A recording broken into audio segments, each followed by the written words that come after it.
ഇത് നമ്മുടെ മിക്സർ ഗ്രൈൻഡറിൻ്റെ ജാറാണ്. ഇതിൻ്റെ വാട്ടറിലേക്ക് വരുമോ അത് ബേസ് പൊട്ടിപ്പോയി നമുക്ക് ഇതിൻ്റെ ബേസ് മാറാൻ പറ്റും. അതിനായിട്ട് ആദ്യം തന്നെ നമുക്ക് ഈ കപ്ലർ ഊരണം.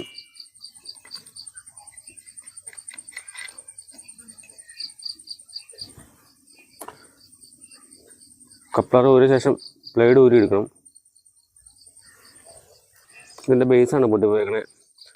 ഇത് വാട്ടറിലേക്ക് വരുവാണെങ്കിൽ നമ്മളിത് ബേസ് മാറാണ്ട് ഇത് ഉപയോഗിച്ച് കഴിഞ്ഞാൽ മോട്ടറിൽ വെള്ളം ഇറങ്ങി മോട്ടർ കത്തിപ്പോകാനുള്ള ചാൻസ് ഉണ്ട്. അപ്പോൾ വാട്ടറിലേക്കും വലിയ സൗണ്ടൊക്കെ വരുവാണെങ്കിൽ ഇതിൻ്റെ ബേസ് നമുക്ക് മാറാം. ഇതിൻ്റെ ബേസ് ഫിക്സ് ചെയ്തേക്കണ ഈ 3 സ്ക്രൂവിലാണ്. അപ്പോൾ ഒരു സ്ക്രൂ ഒക്കെ അഴിഞ്ഞു പോയിട്ടുണ്ട്. ബാക്കി നമുക്ക് 2 സ്ക്രൂ അഴിച്ചിട്ട് ബേസ് ഊരി മാറ്റണം.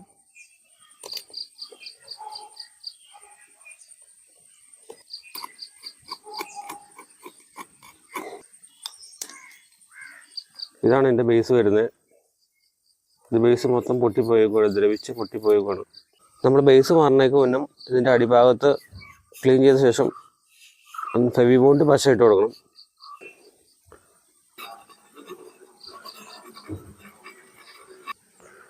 നമ്മൾ ആ സെയിം തന്നെ ബേസ് വാങ്ങിച്ചിട്ടുണ്ട്. 3 സ്ക്രൂ വരുന്ന ആ സെയിം തന്നെ മോഡലാണ്. ഇനി നമുക്ക് ഇതിൻ്റെ സ്ക്രൂ നൂരി മാറ്റണം.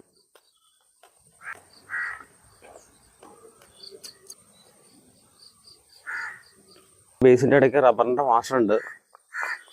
ജാറിൻ്റെ അടിഭാഗത്തേക്ക് നമ്മുടെ ഈ റബ്ബർ വാഷർ ഒട്ടിക്കണം.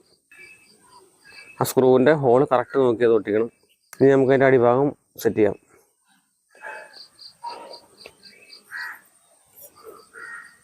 നമ്മുടെ ഹോൾ കറക്റ്റായിട്ട് വന്നിട്ടുണ്ട്. ഇനി നമുക്ക് സ്ക്രൂ ചെയ്യാം.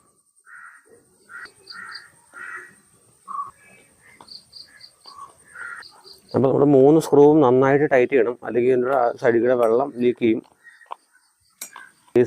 അപ്പോൾ നമ്മൾ ജാറിൻ്റെ ബേസ് നന്നായിട്ട് ടൈറ്റ് ചെയ്തിട്ടുണ്ട്.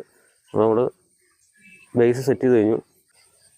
ഇനി ഇതിലേക്ക് ഇതിൻ്റെ ബ്ലേഡും കപ്ലറും സെറ്റ് ചെയ്യാം.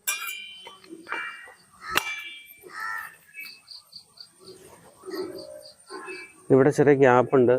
അപ്പോൾ നമ്മൾ ചെറിയ വാഷ് ഇട്ട് കൊടുക്കാം.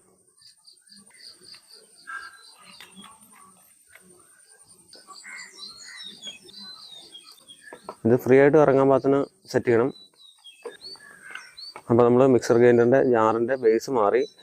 അപ്പോൾ വാട്ടർ ലീക്കോ അതുപോലെ സൗണ്ടൊക്കെ വരുവാണെങ്കിൽ നമുക്ക് വളരെ സിമ്പിളായിട്ട് ഇതുപോലെ ജാറിൻ്റെ ബേസ് നമുക്ക് മാറിയെടുക്കാൻ പറ്റും.